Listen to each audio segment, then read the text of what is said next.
ఈ రోజు అల్లం పచ్చడి చేస్తున్నాను. అల్లం పచ్చడికి కావాల్సిన పదార్థాలు: 100 గ్రాముల అల్లము, 100 గ్రాముల చింతపండు, 100 గ్రాముల ఎండుమిరపకాయలు, ఒక వెల్లుల్లిపాయి, 1/2 కేజీ బెల్లము, సరిపడా ఉప్పు, మెంతులు 1 స్పూను,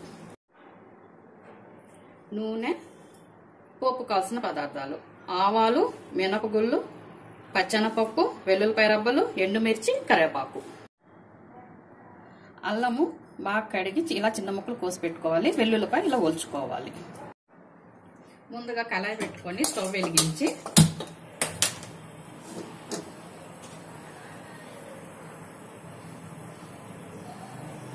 నూనె పోసుకుందాం. నూనె వేడెక్కాక అల్లం ముక్కలు వేసి వేపుకుందాం.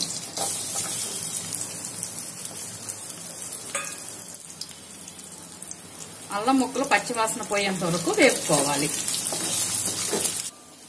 చింతపండు మునిగేంత వరకు నీళ్లు పోసుకొని ఈ చింతపండు కూరని ఉడకబెట్టుకోవాలి.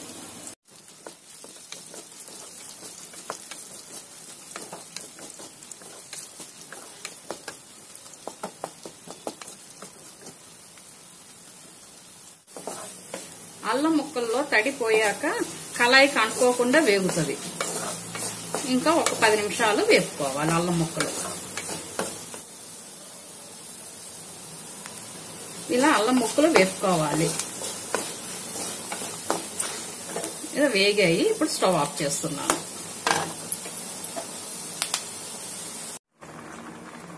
చింతపండు మరుగుతుంది. ఇంకా కొంచెం దగ్గరికి అవ్వాలి. ఇప్పుడు ఈ అల్లం ముక్కల్ని ఓ ప్లేట్లో తీసుకొని చల్లార్చుకోవాలి.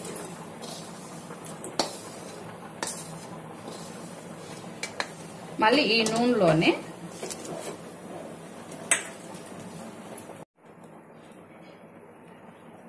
ఎండుమిరపకాయలు వేసి వేపుకోవాలి.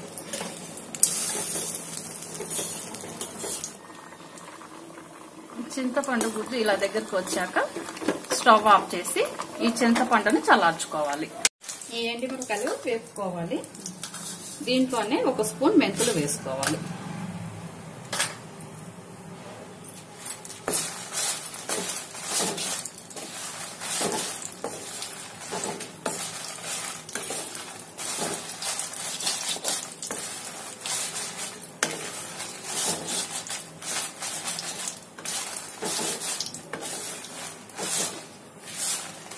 ఎండుమిరపకాయలు మెంతులు వేగాయి.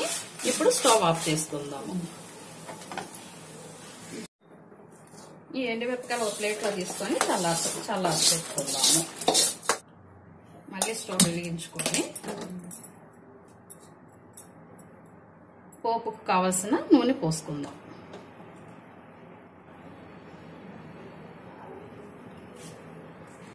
నూనె కాగాక 1 స్పూన్ ఆవాలు,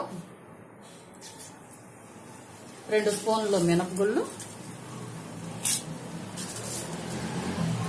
1 స్పూన్ పచ్చెనపప్పు వేసి వేపుకోవాలి. ఎండుమిర్చి, చితకొట్టిన వెల్లుల్లిపాయ రబ్బలు వేసి వేపుకోవాలి. త్వరగా కరివేపాకు వేసి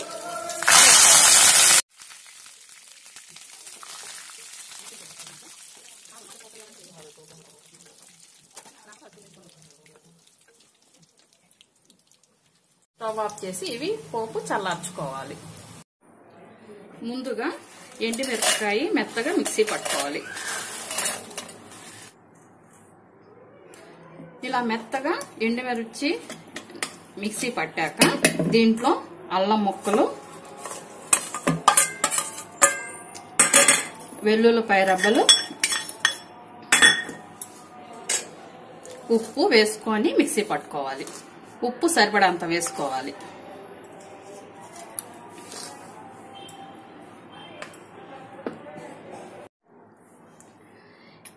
అవి మెత్తగా అయ్యాక చింతపండు కూడా చల్లారింది. ఇప్పుడు చింతపండు వేసి మిక్సీ పట్టుకుందాము.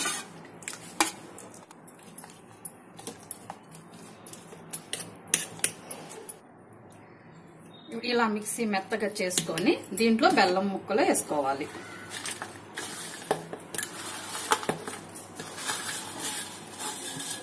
ఇప్పుడు మళ్ళీ మిక్సీ పట్టుకుందాము. ఇంకా మెత్తగా మిక్సీ పట్టుకుందాము. ఇలా మెత్తగా మిక్సీ చేసుకున్నాక ఈ పోపులో వేసుకుందాం.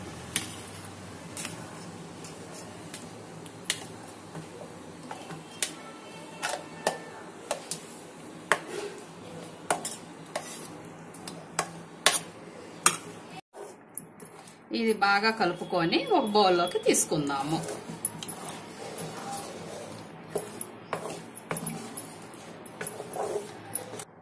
అల్లం పచ్చడి రెడీ అయిందండి. ఇది ఇడ్లీ, దోశ, పెసరట్టుకి, అన్నానికి కూడా బాగుంటుంది. ట్రై చేసి చూడండి.